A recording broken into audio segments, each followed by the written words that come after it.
All sports, all plays. All sports, all plays.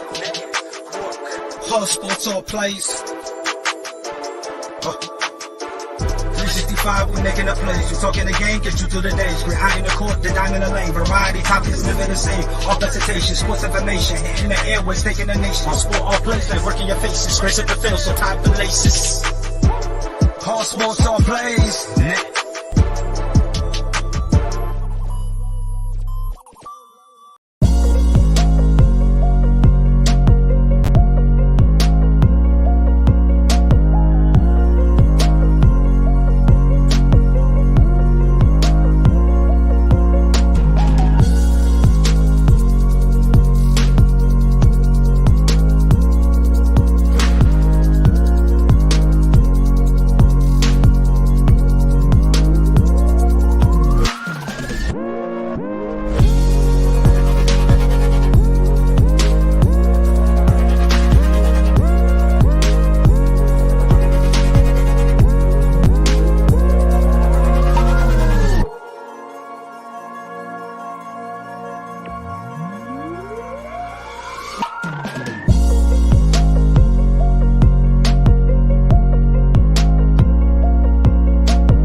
All right, what's happening, everybody? Welcome to Gonzo and the Judge Sports Talk, Tuesday, August 29th, 2023. I'm Gonzo, joined by the sports judge. How's it going, man?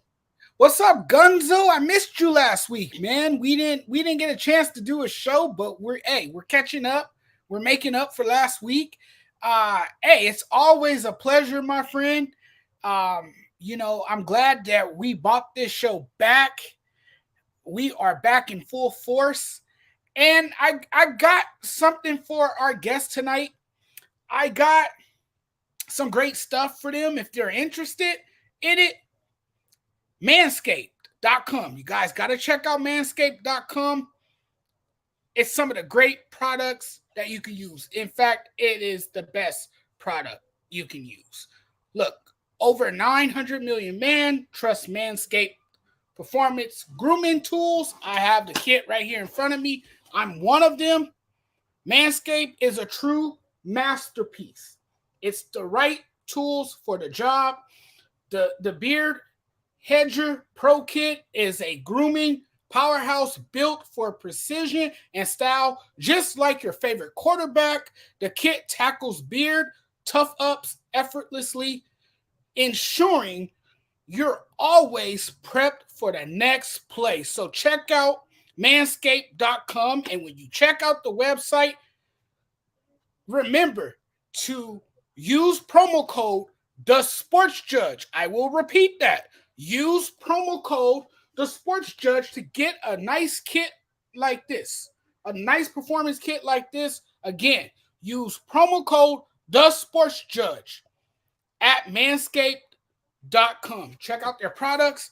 Good products. Some of the best stuff I've ever used. So what's going on, Gonzo? No, a whole lot. Also, wanted to give you a big shout out for the Manscaped package that I just got in the mail. So appreciate that. No worries, my friend. No worries. We look out for each other. That's what we do. We're co-hosts. We're working together. It's great. So I'm assuming with the NFL right here, because we're quickly approaching NFL season, I'm pretty sure our show is going to be NFL heavy tonight. I'm pretty sure we're going to get into a lot of NFL stuff because, next week, college football is here. In fact, I'm going to the game on Saturday. I'm going to see the USC game. I'm very excited about that. I'm pumped up about that one. I'll be at the Coliseum on Saturday to see USC take on Nevada. Should be a good game. The only thing that concerns me about the Trojans are their defense. Their defense is atrocious. It's as bad as it was a year ago. And if there's one thing that will let this team down, it is their defense, because we know that they're a very high-powered team offensively. They're dynamic offensively. They lack on the defensive side of the ball. Not surprising, because Lincoln Riley has never had a great defense. He's always been this offensive guru, but the defense can never get their act together. And Lincoln Riley, under his watch, their defense has always been the huge letdown for Lincoln Riley and his team. So, again, it's going to be a long year for USC. I think Alex Grinch is not the answer. He is going to be the Grinch who stole the postseason, the playoffs from the USC Trojans. Yeah, I know. I didn't watch none. I know they played over the weekend. I didn't see much of the game. I knew it was kind of close to halftime, but I didn't see a whole lot of the game. But yeah, with Lincoln Riley, I mean, it's always been the thing. He's never been able to get the defensive side of the ball right. And is he going to be able to do that at USC? We'll see. But he couldn't do it at Oklahoma, and we'll see if he'll be able to do it at USC. Going by that first game, it didn't look like they improved their defense a whole lot. But first game of the season, so it's hard to tell a whole lot. Right. So I give him a few weeks, and I think we'll know a lot more about that defense than what we do now. Yeah, but then see, they're also in a cupcake. They also in a cupcake conference. They have a cupcake schedule as well. So I think we won't really learn about the USC Trojans until it gets deeper into the season, and once they start playing in games that mean a lot, games with implications. Like what I mean, like if they do, let's say if they get to the playoffs, that's when we'll learn if USC can compete with the big dogs in the country, if they can compete against stiffer competition, because they will eventually meet their match if they do qualify for a playoff spot later on in the season. Yeah, that defense is going to have to be pretty well improved. Yes, pretty well improved from last year if they're going to be able to make a playoff run. That's the thing though; they haven't really improved at all.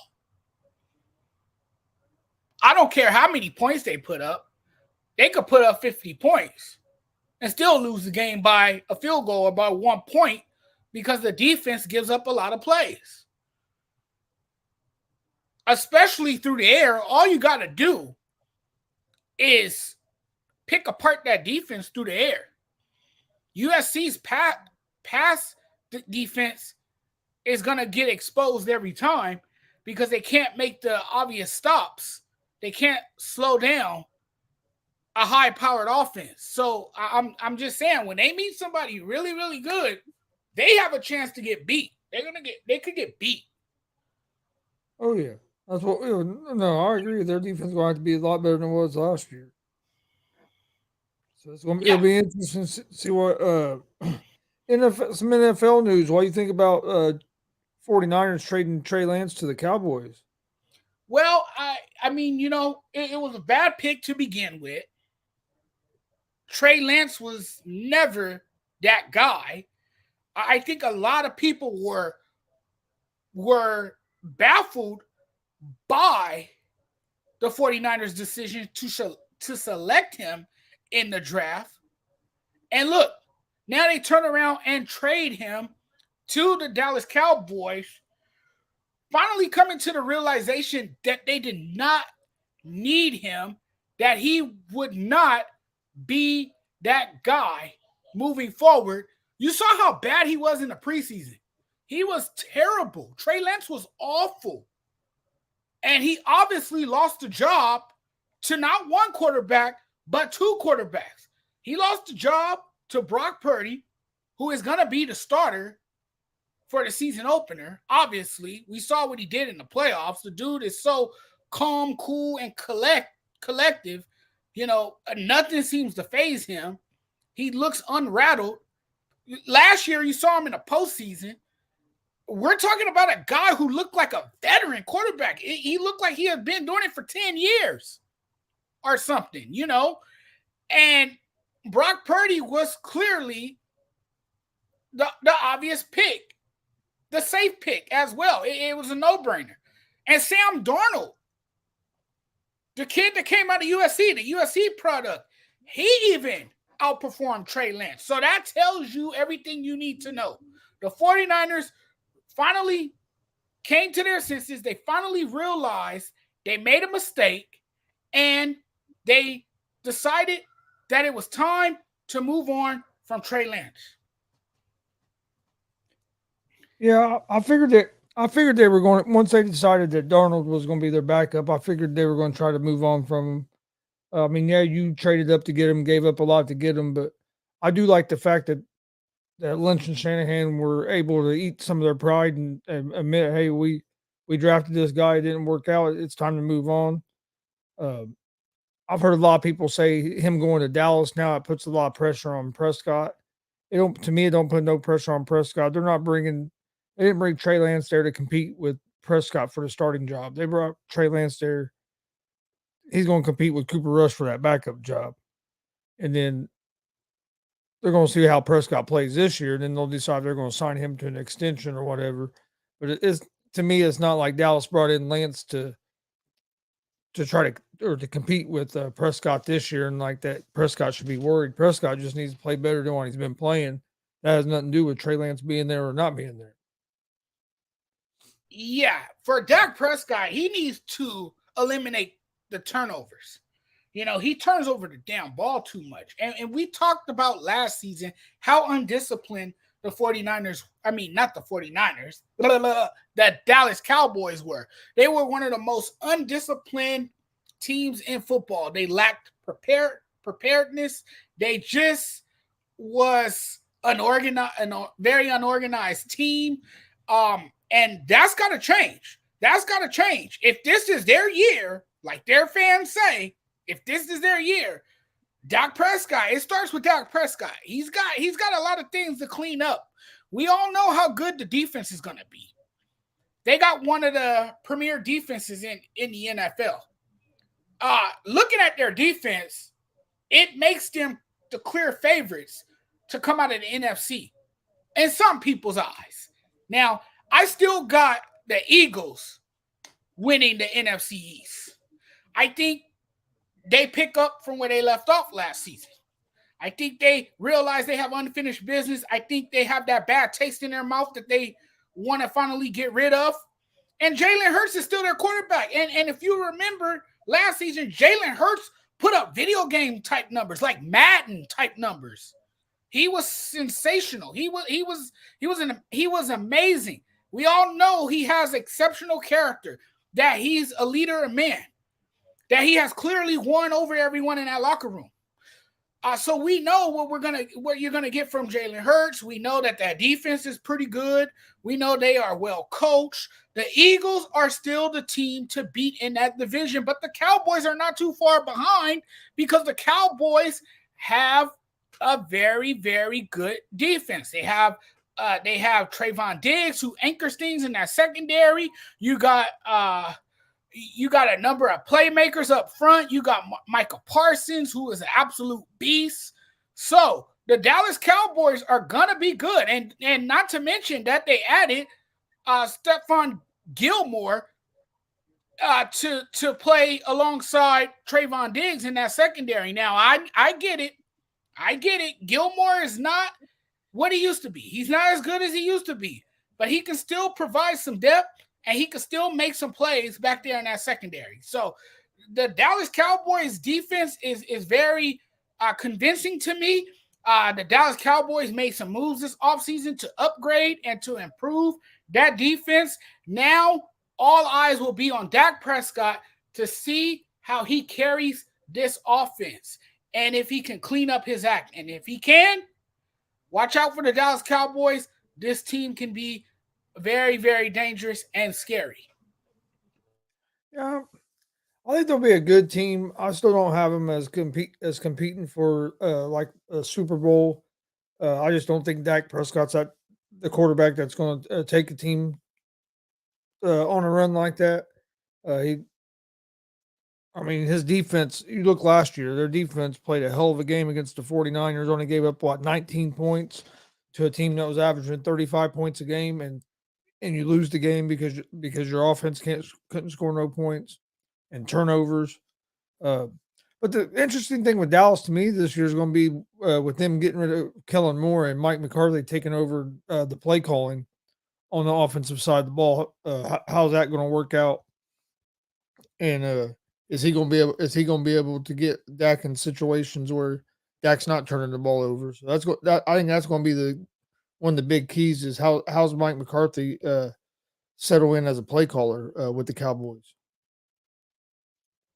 Yeah, that will be interesting to see how he is as a play caller, and what plays he will draw up for his team, and if he can put Dak Prescott in better situations and not precarious situations.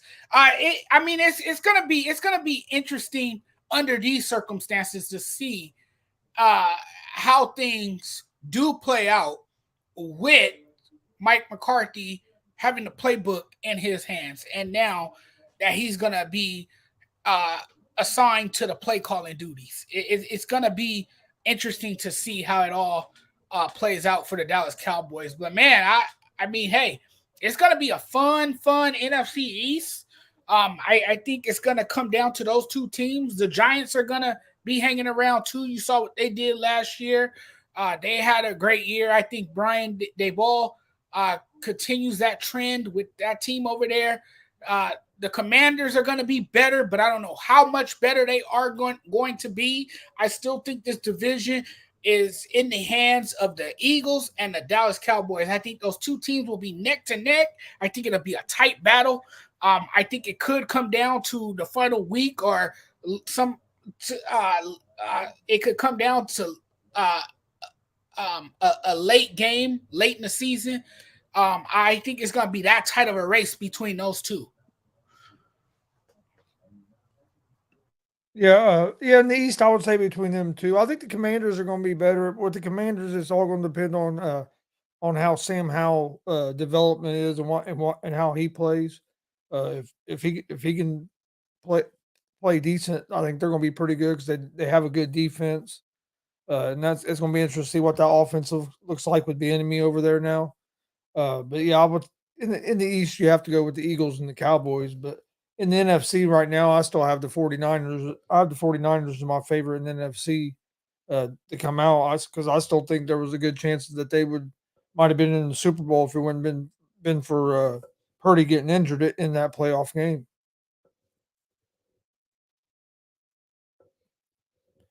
Yeah, I'm with you on that. I'm with you on that 100%.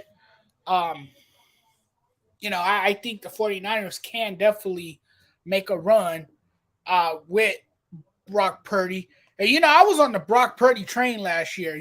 As you remember, you saw some of my content and me talking about him, and I couldn't get enough for Brock Purdy because it was just an amazing story told about a quarterback who went from Mr. Irrelevant to an upstart quarterback. It was just fascinating to watch and to see his growth week in and week out. He continued to get better as time goes. And I think that's why the 49ers felt comfortable making the move that they did. They get to now move on and drive for a Super Bowl without the black cloud of Lance, of the Lance failure, hanging over their head. So, Yeah, this was a move that they felt they needed to make. Yeah. And not only that, you also are getting your quarterback for a lot cheaper.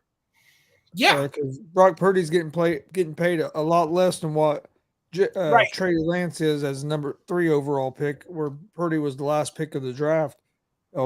Purdy's not getting paid much, so that frees up more money of your salary cap for other parts of your team.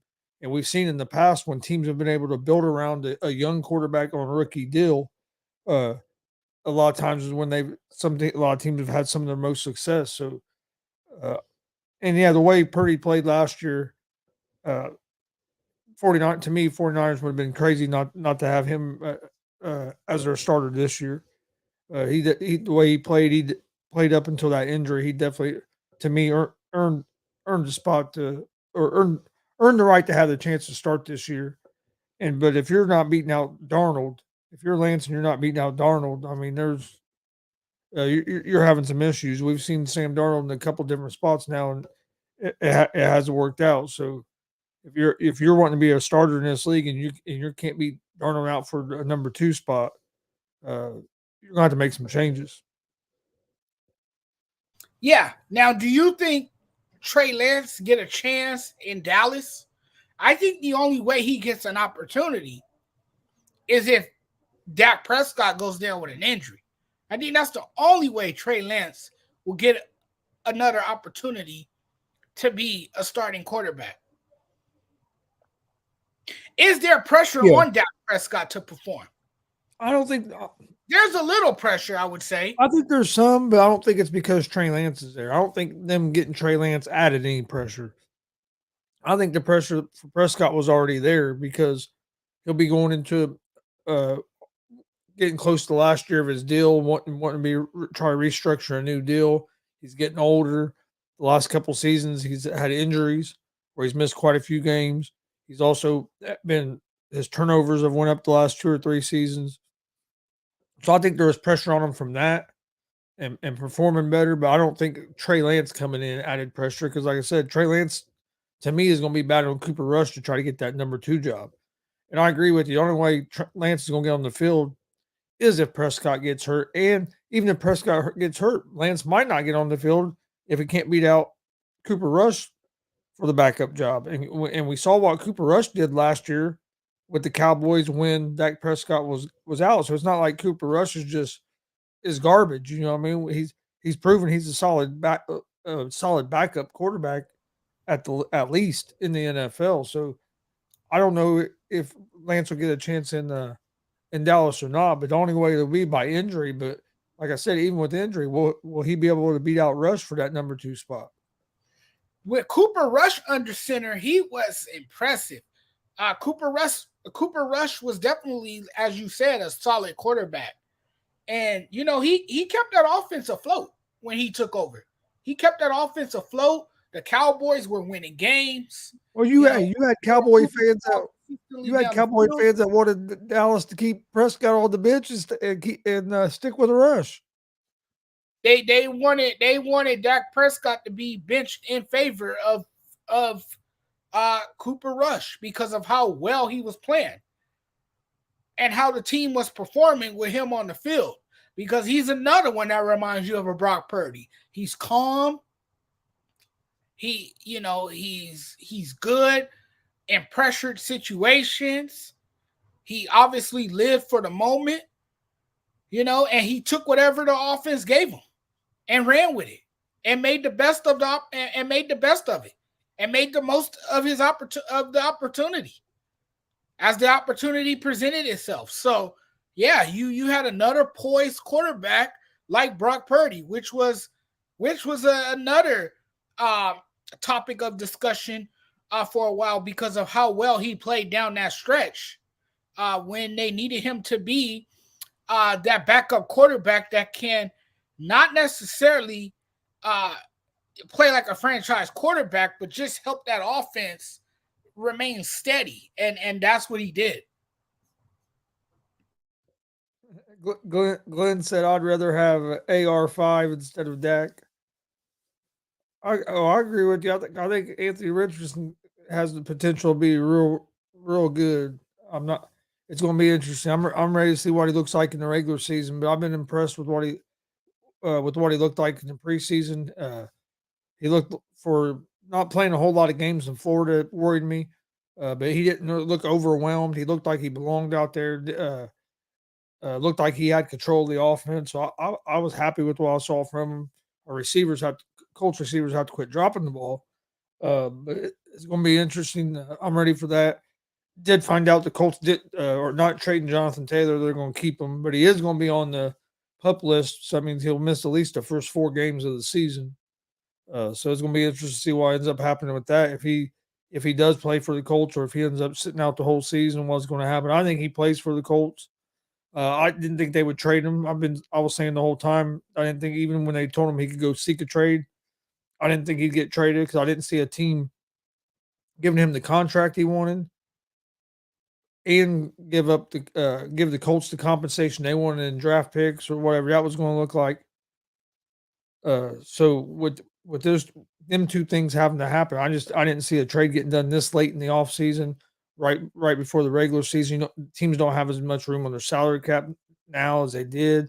And the other factor, who was going to want to pay that money, give up the compensation for a running back that's hurt, that can't even participate right now. He's on the physically unable to perform list. So you know what I mean. So who was going to give that kind of money to a guy, and you don't know how that ankle is going to heal? Because I mean, this is still something that happened last season, and he's still not healthy from it. So that's what was the reasons I didn't think he'd get traded. Now it's just to see if he'll be back after these first 4 weeks or not. Man, this whole saga is so exhausting. You know, I don't think he will get traded. He would have been traded by now. You know, will he play next season? I think he will. Even though he's disgruntled and he doesn't seem content with everything right now because he wants to be paid the money that he feels he's deserving of, I still think he's going to end up playing. Now, are you going to get the Jonathon Taylor that you got 2 years ago? Are you going to get the best version of Jonathon Taylor? I don't think so. Because how can a player perform at his highest level when he's unhappy? You can't possibly get the best out of your player when he's unhappy with his current situation and when he has already threatened you and when he said that he wanted out because he wasn't getting paid. Well, I hate to break the newsflash, running backs don't get paid in this league anymore. Running backs' value depreciates the same way a car does when you drive it off the lot. I've said this. What happens when you drive a car off the lot? 10% of the value, you lose 10% of the value. It's kind of like that with a running back. Running backs are not in short supply. They are around. They are very important for the offense. I think you need a strong running game if you want to open everything else up on your offense. You need a strong running game to be able to run play action effectively, to be able to open your offense up a little bit more, to be creative on the offensive side of the ball. You need a strong running game to make all those things happen. But running backs are not valued in this league. It's a devalued position. You always hear me talk about the devaluation of the running back. This has been a topic of discussion for the entire offseason. This has stole the narrative of the offseason. The story has been about running backs not getting paid top dollar because the position, although it's a very important position, it is not valued, say, like a quarterback or like a wide receiver or like a linebacker. It doesn't hold the same value. So Jonathon Taylor is not going to get that type of money, A, because of his position, B, because he's dealing with an injury that has had him sidelined, and who's going to want to pay a guy that is not 100%? So there you have it. You know, now Jonathon Taylor is clearly one of the best running backs in the league, obviously, when he's healthy. We saw that 2 years ago. He led the league in almost every statistical category. So he is a great running back. He's very explosive. He is the engine to that offense. He makes that offense go. You saw the instability at the quarterback position last season with the Indianapolis Colts. You saw the quarterback controversy with the team last year. You could blame it on the quarterback instability. You could blame it on the fact that Frank Wright didn't do his best job coaching the team. You can also point your finger at the front office for bringing in a guy who had ties with the organization but wasn't really fit to be the head coach of the team. I'm talking about Jeff Saturday. So, I mean, there was a combination of a combination of things as to why this team sucked miserably last season. Now, there's hope this year because you mentioned it earlier. Gonzo. You talked about Anthony Richardson and how much you like him and how much you believe in him. Now, we're talking about the most important player on the Colts roster. He's a rookie quarterback, Anthony Richardson. He looks very poised already. The excitement oozes right about now. And I mean, pretty soon, you're gonna know more about Richardson and what he can do. I mean, it doesn't take any evaluator of talent to know what this man's skill set is in terms of running and throwing. We've seen enough already. You look at the combine stats. You look at what he's done in a preseason. And what has been impressive to me is he brings more quarterback skills than I expected. You know, Richardson has lit it up and is arguably the most athletic quarterback. I don't want to say ever. Some people are saying he's the most athletic quarterback ever. I think it's too early to say that. I think that's a bit premature. But he definitely has the potential. He definitely has the throwing mechanics. He has the speed. He has the agility. He's going to be great in this league.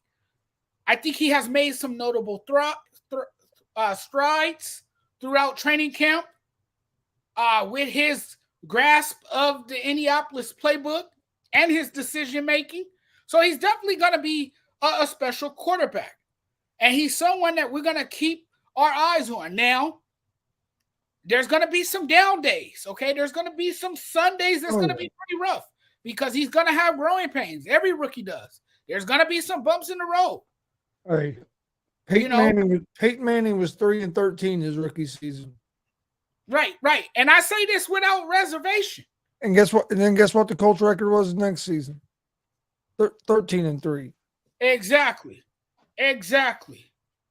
So I mean, you can almost evaluate him as of right now. I know he hasn't played a regular season game yet. He's gonna face grown men, and he's gonna play in games that actually count. But I think he has really good quarterback mechanics. That ball jumps out there. You know, there's a charisma about him that I like as well. There's a number of things that I like about him, and I just think he's going to be good in the National Football League. Yeah, no, I agree. And I'll be honest, during the draft, when the Colts had number 4, I wasn't sure if you should take Richardson at 4 just because of, I mean, his ceiling, yes. I mean, with his athletic ability, he has a cannon for an arm. But just because you only saw him play like 12 or 13 games in college, didn't get off to a great start in college last year. It was just, was he going to be able to reach that ceiling? You hadn't seen really enough to know.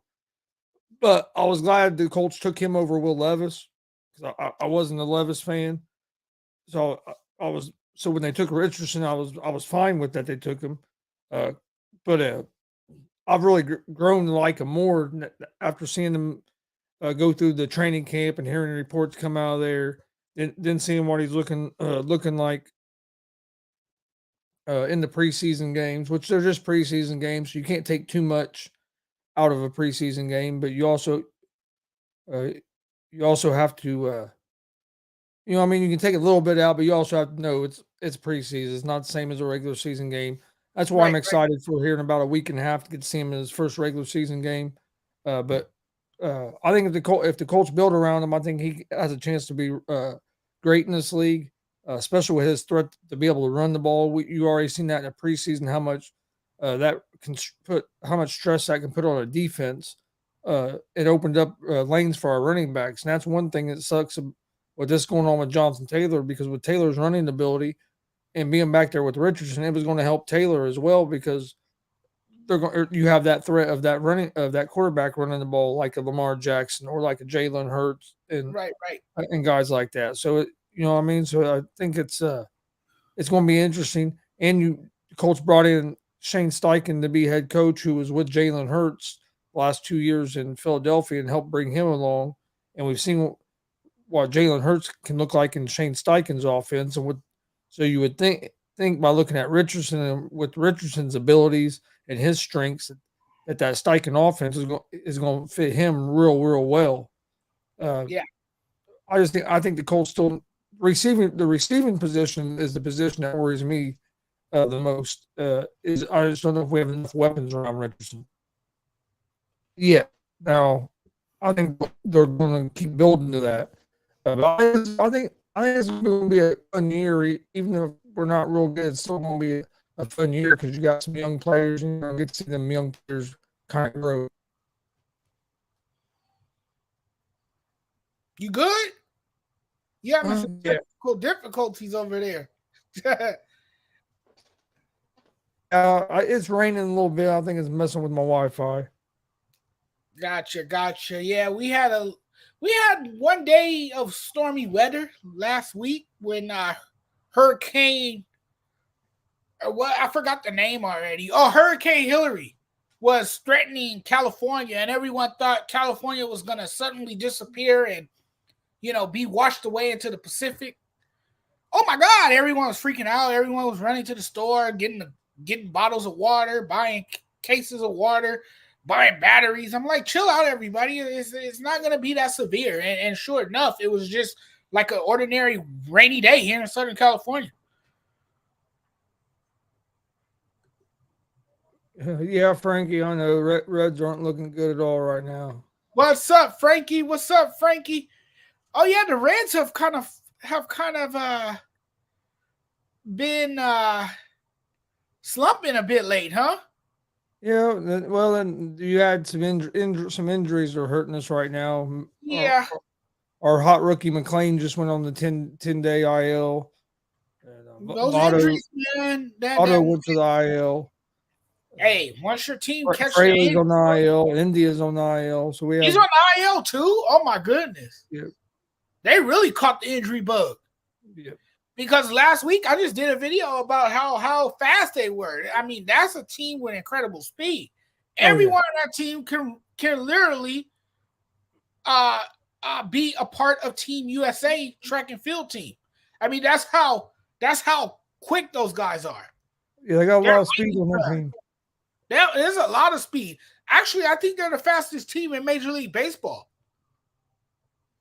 I knew that they were right up there to have the most steals in baseball at one time. They were like first and second most. They definitely have speed. They're fun to watch. I know that. I know that. When I watched them play against the Angels last week, that was some fun baseball. I mean, they play like old school type baseball because look, that's how teams used to play back in the day. They would do all the simple things. They'll do all the small things. Get on base, move the runners over. That's what the Cincinnati Reds do so well. And I can't say enough about Ellie De La Cruz, man. That dude is the next big thing in Major League Baseball. I mean, we're talking about a rookie sensation that has set Cincinnati on fire. But the bad thing is he's our biggest name rookie, but he hasn't. If you look at the numbers, he hasn't been our best performing rookie either. And he has all kinds of potential. He's gonna keep getting better and better. Yeah, he's gonna get better. I'm real excited about Ellie. Yeah. And then Matt McClain, he's a rookie. He's hitting 300. He's hitting right at 300, and he's been the second betting odds, second favorite to win the National League Rookie of the Year. The Reds actually have like 3 guys in the top, like 8 favorites to win National League Rookie of the Year because of McClain, Steer, Deli Cruz. So the Reds are going to be a fun team to watch. Should be for the next few years with this young core they have, and then we have the 5th ranked minor league system in Major League Baseball right now as well. So we still have some pretty good prospects down in in the minors that we should be able to add here next season or two as well. Right. And speaking of Major League Baseball, what about the Braves? The Braves, man, they look like the best team in baseball right now. Yeah. I was talking about this earlier on my sports betting show with my dad. If you look at baseball right now, in the National League, you have the Braves, who's been pretty consistent all season. It looked like the best team in baseball pretty much the whole season. But then you have the Dodgers that's been playing real well. But if you look over in the American League, it seems like the teams that have been hot teams have kind of started to slump a little bit, like the Rangers, who looked like they were going to run away with that division. Now have fallen back. The Rays, who had been one of the better teams in the American League for most of the season, have been having a rough stretch here over the last couple of weeks. But in the National League, it seems like you have those two teams that have been pretty consistent for the most part. So it's going to be interesting going into these playoffs and going into the last month of the regular season, especially like in the National League with the wild card race. I mean, you still got 6 or 7 teams that are all log jam competing for them last 2 wild card spots. And Ronald Acuna, being the exciting player that he is in Major League Baseball, he's still favored to win the MVP award. He's the front runner right now. And if he keeps playing at such a high rate, at such a high level, I don't see who can surpass him. I really don't. But what has gotten better for the Braves, it's been a tumultuous season at times for key athletic Braves relievers, but that has changed over time.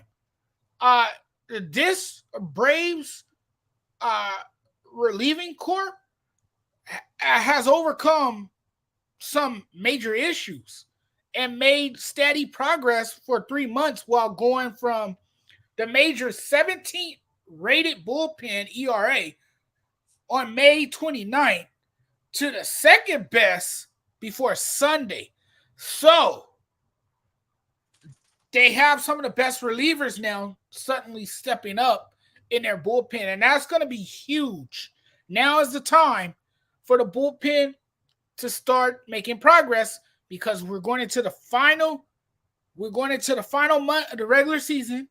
This is the time that you want to work out your kinks so you'll be ready by the time October comes around, because you're going to need a good bullpen if you want to win baseball games. It comes down to great pitching and a bullpen, and that's where they have improved in recent weeks. That bullpen has gotten a lot better. Tell you the team, you have people, and the Seattle Mariners, man. Got to keep an eye on them. They're getting hot. Julio Rodriguez has been hot over the last month and a half. He's been on a tear, and the Mariners are getting hot at the right time here now, and they've moved into first place in that division. And they kind of done this last year. Got hot at the right time. They made it to the playoffs, and I think people forget how tough they really played the Houston Astros last year in those playoffs. I know I think they lost 3-1. The series, but if you watched all them games, they were all real close games. Hell, one game went like 18 innings. The Mariners have the pitching. If they can just find ways to score runs, if their bats can heat up a little bit, they could be a scary team in the playoffs because of that starting rotation they have and the relief pitching. Yeah, hey, look, the landscape shifted over the weekend. The Texas Rangers are awful of late. They're 1-9 in their recent stretch. And the surging Seattle Mariners, they continue to get better, and now they are alone atop the AL West standings after winning. They won 9 of their last 10, I believe.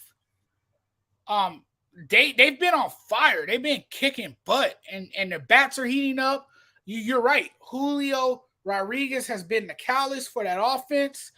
He continues to get better, but we all know how great of a player he is. And we all know how he can be a generational talent. And he's going to be a superstar in that city for years to come.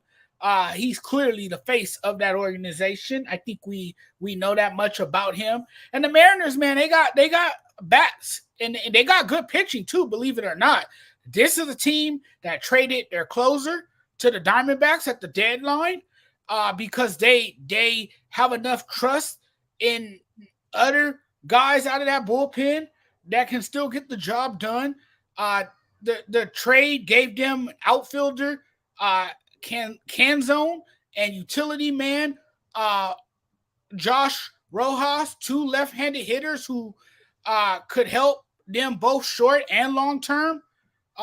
So that turned out to be a good trade for them. It has worked out. Muniz, is that how I say his name? Their closer. Yeah. Yeah, he's been actually absolutely terrific. The Mariners bullpen is built exceptionally well.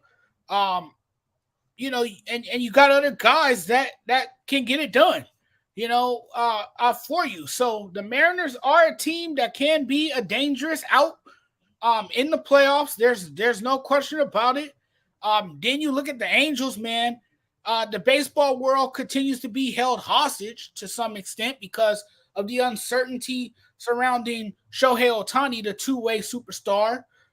We all know he won't pitch again this season after a tear in his UCL that was discovered last week. So I mean, we know we got this just genuine idea that he's gonna move on and be on another team next season. Yeah, but the thing is about even if he does move on another team next season, is he ever going to be able to pitch at the level he was? Because this isn't the first time he's had an arm injury. This would be if I'm correct, this would be the second time that he's basically had a Tommy John surgery if he has to have surgery. So, and if you look at the rate of pitchers coming back after a second Tommy John surgery and the success rate, it's not as probable as maybe after one surgery. You know what I mean? So it's going to be interesting what kind of level he'll be able to get back to as a pitcher if he does have to have another surgery on that arm. I still think he's a $500 million player, though. I think someone will give him that regardless because he can still hit. He can still hit. I don't know if he'll still get the and sometimes pitchers come back stronger than ever from a UCL tear. Hey, this is not the first time it's happened to Shohei Ohtani. Well, that's what I'm saying. That's what worries me, though, is because a lot of times coming back after a second one, you don't see guys come back and be able to get back to the level that they used to be at. So now, don't get me wrong. Sometimes, I mean, there's always exceptions as well. So I mean, I'm not saying he can't. I hope he does because he's a hell of a player. I enjoy watching him, but that's just something I think that has to be in the back of people's heads, though, is because I mean, yeah, there's a chance he could come back and get back to the level he was, but there's also a chance he might not be the same pitcher again. I think you're right, though. I think that is everyone's question right about now. I think everyone's question is, will he return to being a two-way player again and force us all to reimagine the limitations of the human body? So that will be interesting to see.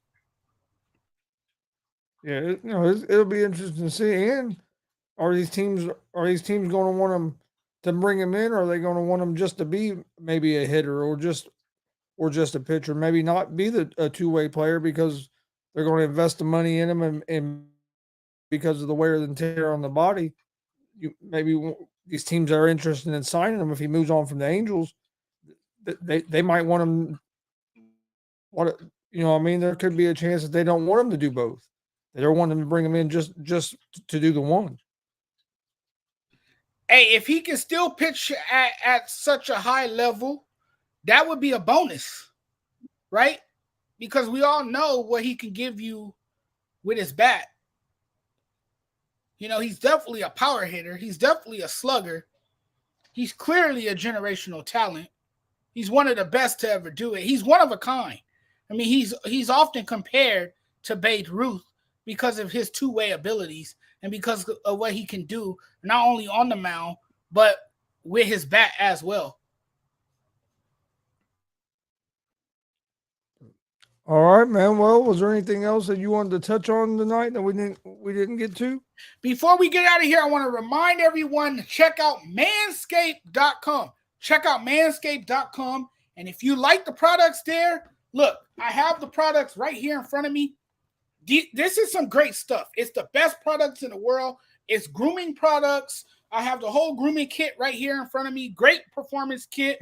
I got everything to my advantage. You see the shaver, everything, man. This product, it works wonders.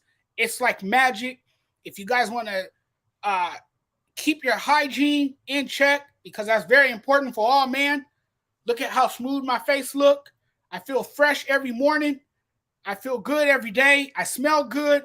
Use promo code TheSportsJudge. Once again, use promo code TheSportsJudge at manscaped.com and you will get 20% off and free shipping. That's 20% off and free shipping. And Gonzo, this was another great show. I look forward to being back on Thursday to talk more sports with you as we get closer to the NFL season. And guys, you guys know where you guys can find me. You guys can find me on YouTube. Please do me a huge favor if you guys haven't already. Hit the subscribe button. That's right. Hit the subscribe button. Give me another subscriber, ladies and gentlemen. It's real simple. Just hit the subscribe button. You guys can also find me on TikTok. I'm all over the place, man. I'm on Twitter. I'm on TikTok. I'm everywhere. On TikTok, you guys can find me at The Sports Judge. That is The Sports Judge. So like and follow there as well. And you guys can find me right here where this show is streaming from. The show is streaming from not only Gonzo's side of the world, but it's also streaming from my side of the world. You guys can check out the Sports Judge page on Facebook. And this also is streaming live from both of our YouTube channels as well. Yeah, so please hit that subscribe button on YouTube at Gonzo Sports Room. Also, check out the All Sports All Plays Network YouTube, Facebook page as well. Follow Facebook, Twitch, Twitter, Instagram, all at Gonzo Sports Room. That's where I post all the information about upcoming shows. If you're a pro wrestling fan, don't forget this Sunday we'll be live in Greenfield, Indiana for Summit Pro Wrestling, 4 p.m. Eastern on our YouTube page at Gonzo Sports Room and at the All Sports All Plays Network. Appreciate everybody watching tonight, joining us. We appreciate it. Judge, like I said, appreciate the Manscaped package that you sent. And then we'll see you guys Thursday night, 11 p.m. Eastern for another episode of Gonzo and the Judge Sports Talk. Hope everybody enjoys the rest of their evening. Peace. Have a good night, everyone. All sports, all plays. Yeah. All sports, all plays. All sports, all plays. 365, we making up plays. You talking the game, get you to the days. We're high in the court, the dime in the lane. Variety topics, living the same. All presentation, sports information. Hitting the airways, taking the nation. All sport, all plays, they working your faces. Grace at the field, so tie the laces. All sports, all plays.